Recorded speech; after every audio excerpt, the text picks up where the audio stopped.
Salut, bienvenue à tous.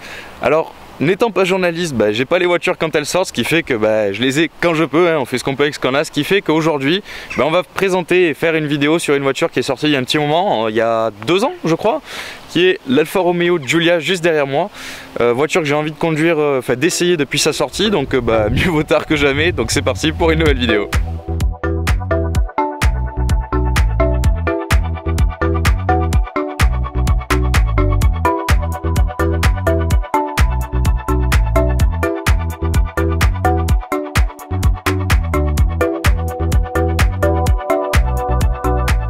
Alors pour ceux qui sont sur la chaîne depuis un petit moment, c'est un endroit où je suis déjà venu. J'ai essayé ici l'Abarth 124 Spider, le Stelvio qui a la même base que la Giulia. Toutes ces voitures là, dont celle-ci bien évidemment, elles me sont prêtées par la concession Alfa Romeo Abarth à Nîmes, Turini. Donc pour ceux qui connaissent, je vous mettrai un petit lien dans la description pour ceux qui sont intéressés. Et donc voilà, on est au château de Vieilleville je crois bien. Et du coup ça fait des jolis plans pour cette voiture. Donc on retrouve un peu des codes qu'on a sur le Stelvio. Alors j'ai essayé le Stelvio avant la Giulia, même si c'est le Stelvio qui a repris les bases de la Giulia, mais bon on s'en fout. On a calandre mythique Alfa Romeo que j'aime énormément, calandre taillé un petit peu en V comme ça, ces feux absolument sublimes dans le prolongement, enfin ça c'est les choses que j'adore. On a des jantes qui sont peut-être pas forcément les plus jolies, à mon goût, après les goûts et les couleurs, je suis certain que certains trouveront leur bonheur là-dedans. Chose que j'aime bien aussi, c'est, vous savez, la plaque sur le côté comme ça, c'est très Alfa Romeo, ça me plaît beaucoup. Elle est aussi dans une configuration que j'aime particulièrement. Alors là, je sais pas si ça va bien rendre, j'essaierai de vous mettre des jolis plans. Mais elle a une peinture noire, un petit peu pailletée, donc au soleil, qui est pas forcément bien présent là. On a des jolis reflets pailletés, je trouve ça magnifique, honnêtement. Un petit cerclage chromé tout autour des vitres.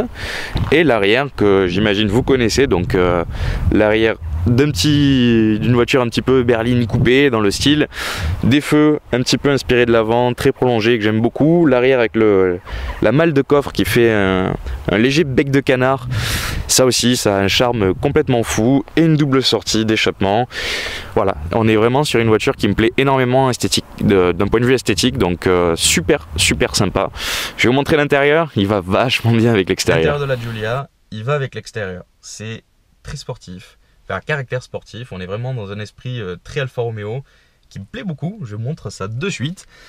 On commence avec volant qui est arrivé avec la Giulia, il me semble bien, qui est repris sur le Stelvio. De toute manière le Stelvio, on est sur je crois à peu près le même intérieur. C'est trop beau. Alors je sais pas dans quelle version on est, je sais qu'il y a plusieurs comment dire, finitions comme tous les constructeurs. En attendant, on retrouve du bois au niveau du cerclage de la poignée. D'ailleurs la poignée, rien que le détail c'est beau, j'adore la poignée. Voilà, il y a un ingénieur qui a peut-être travaillé là-dessus, mais c'est beau. On retrouve donc du bois au niveau de la console centrale et on en retrouve sur la planche de bord. Alors est-ce que c'est du vrai bois, est-ce que c'est une imitation? Je ne sais pas, on va être honnête. De toute façon, si je dis que c'est du faux et que c'est du vrai, vous allez me tailler. Si je dis l'inverse, bon bref, vous avez compris, je préfère ne rien dire. Il y a un aspect bois en tout cas. Et je trouve ça absolument magnifique, ça va super bien dans la voiture. Je préfère ça à un plastique, même si c'est un piano black, un peu comme le pommeau. Quoi que ce soit, je préfère un bois un peu sombre, ça y va super bien. Des palettes qui sont aussi grosses que sur une Lamborghini Huracan Performante, ça c'est top.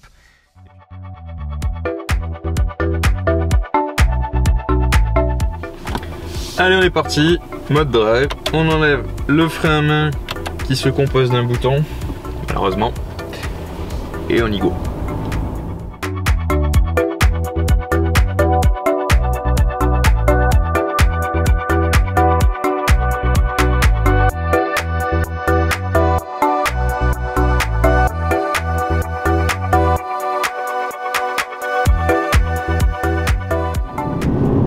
La première chose qu'on ressent à bord, c'est une grande satisfaction.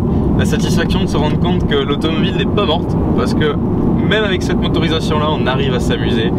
C'est donc la motorisation 2,2 litres diesel qui développe 180 chevaux. Diesel, essence, il y a un vrai débat là-dessus. Est-ce qu'il vaut mieux l'un ou l'autre?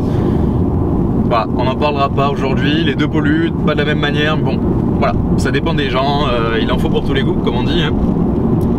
On a une voiture qui est vraiment très bien équilibrée. On a une bonne tenue de route. C'est pas la 4 roues motrices, c'est seulement 2. on a cette direction, honnêtement c'est une tuerie. Là vous voyez, juste on prend 2 doigts là, comme ça on fait ça, tac tac tac.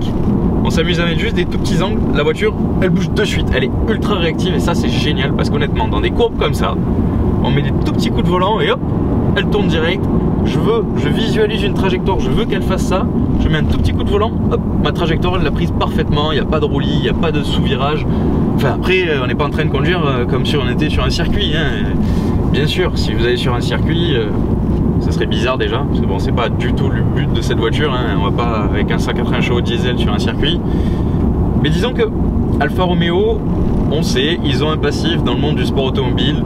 Ils savent faire des petites voitures de sport. J'ai notamment en tête une jolie 4C, une 8C Competizione.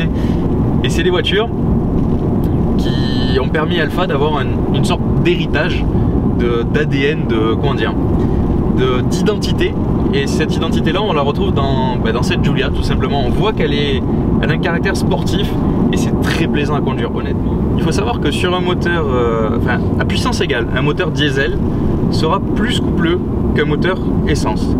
Le couple, qu'est-ce que c'est? C'est tout simplement la force, disons, qu'on peut envoyer aux roues motrices, donc la patate qu'on peut envoyer.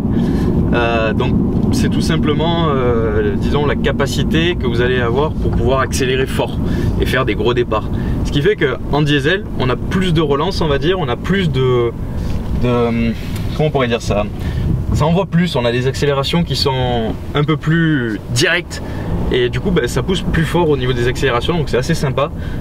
La boîte de vitesse AT8 elle est géniale, autant en mode A, je vais la passer en mode A, tout est calme, elle est souple, 8 rapports, donc ça veut dire que tout est étagé pour faire en sorte soit de moins polluer. J'imagine que 7e et 8e rapport ils sont pas là pour aller vite, ils sont juste là pour faire des économies de carburant.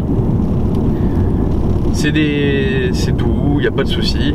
On n'entend rien, c'est assez aseptisé au niveau du bruit. Et ça c'est cool. On peut mettre la radio, s'écouter un Charles Aznavour, partir à la campagne, une baguette de pain dans le coffre et une bouteille de vin rouge. Les gros clichés. Mais c'est sympa. Et puis après, on met le mode dynamique. Et là, la boîte de vitesse, elle reste tout aussi performante. Elle a des bons passages de rapport. On est haut dans les tours, mais bon, sans aller taquiner les zones rouges, hein. On est sur un diesel, je le rappelle. Voilà, c'est plaisant. On est sur une bagnole que je pourrais clairement acheter. Je vous le dis. Franchement, c'est un régal. Après, on veut s'amuser à taquiner la palette. On prend le petit sélecteur là. Hop, mode manuel.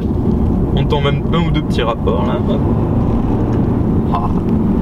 Il y a une tenue de route qui est remarquable. Honnêtement, c'est bluffant. Je pensais, voilà, je vous le dis, hein, ce matin quand je l'ai pris, je me suis dit ça va être cool, ça va être sympa, mais bon, 580 chevaux diesel, on va rien avoir de sportif. Tintin. Trop génial. Je me disais, ce que j'aime, c'est que ils ont travaillé sur l'intégration des composants. C'est-à-dire que il y a une nuance entre intégrer et ajouter. C'est-à-dire que, par exemple, je vois les compteurs, l'écran, ils se sont dit comment on pourrait arriver à les mettre de telle façon à ce que ça dénature pas la planche de bord, à arriver à avoir des lignes assez pures, assez, comment dire, épurées, des choses comme ça, vous voyez. Alors que d'autres constructeurs, dont on taira le nom pour pas critiquer Mercedes tout simplement, ils prennent les écrans, ils ont des planches de bord toutes faites, ils prennent leurs écrans comme ça là, ils les jettent sur la table de bord, et voilà, et ça j'aime pas du tout parce que on a l'impression d'un manque de finition. Et moi ce que j'aime, voilà, c'est que tout soit bien intégré, tout soit en communion, on va dire. J'aime pas quand il y a des écrans de partout qui sont énormes, qui dépassent du tableau de bord. Bon, après, voilà, ça c'est mon avis, je vous le dis. D'ailleurs, dites-moi ce que vous en pensez. Est-ce que vous préférez plutôt un délire avec des écrans qui ressortent de partout, des écrans même pour les compteurs, ou est-ce que vous préférez ce petit côté nostalgique, j'ai envie de dire, des bons vieux compteurs à aiguilles, un écran bien intégré, mais pas plus. Donc dites-moi ça peut être intéressant. Ah, le seul truc que je vois avec cette voiture qui me chagrine, c'est que elle n'a pas encore le V6. Chez Alfa Romeo, la plus puissante, c'est celle-ci, donc la Giulia, mais en version Quadrifoglio Verde, qui est la division, la marque sport, si vous voulez, d'Alfa Romeo. Trèfle à 4 feuilles en français. Et trèfle à 4 feuilles vert. Pas jaune, ni pas bleu, il est vert. Et du coup, elle possède le V6 biturbo de 510 chevaux, qui est dérivé tout simplement du V8 biturbo de Ferrari qu'ils mettent dans la California T. Et peut-être que chez Turini ils l'ont, on ira voir à la fin de la journée s'ils en ont une pour voir un peu le bruit que ça fait. Mais disons que quand on prend cette voiture, on se dit ouais, elle est surdimensionnée. C'est-à-dire que on a un châssis, on a un freinage, on a une direction, on a tout. Mais au final, on se dit qu'on pourrait y rentrer 300 chevaux, 400 chevaux, elle tiendrait sans problème. Déjà rien que là, c'est débile, mais même avec un diesel, on arrive à s'amuser. Voilà, après, il faut se dire que bon, bah, s'ils l'ont en stock, c'est que forcément il y a de la demande. Donc bon, on peut pas dire que ce genre de voiture ça marchera pas. Allez, franchement, qu'est-ce que je voulais que je vous dise? Tout ce que je peux vous conseiller, c'est de la tester parce qu'honnêtement, ça en fout. Maintenant, j'en veux une. T'en veux une toi aussi? Ouais. Dites-moi si vous en voulez une, on va faire une commande groupée peut-être. Bah, non, mais la tenue de route, le plaisir de conduite, il est remarquable. Bon, je viens de ramener la Giulia normale à la concession de Turini. Là, on est sur le parc et je vous ai pas menti, ils viennent de recevoir celle-ci là. Vous voyez le petit béquet là en fibre de carbone? Vous voyez la petite double sortie? C'est une Giulia Quadrifoglio Verde. C'est la version la plus monstrueuse. Vous pouvez voir 4 sorties, gros diffuseur, 510 chevaux, V6 biturbo. Je vous montre vite fait un petit peu l'intérieur. Je vous ferai peut-être quelques petits rêves. Là, elle est froide donc on va pas trop tirer dessus, mais juste pour le plaisir des yeux. À l'intérieur, qu'est-ce qui change? On a de l'Alcantara, un petit peu ici.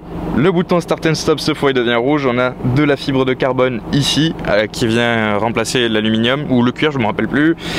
Le cerclage en bois, il a laissé place à un cerclage en fibre de carbone. On en a ici, du cuir. On a vraiment une livrée qui est top. Vous voyez, on a des sièges qui enveloppent encore plus.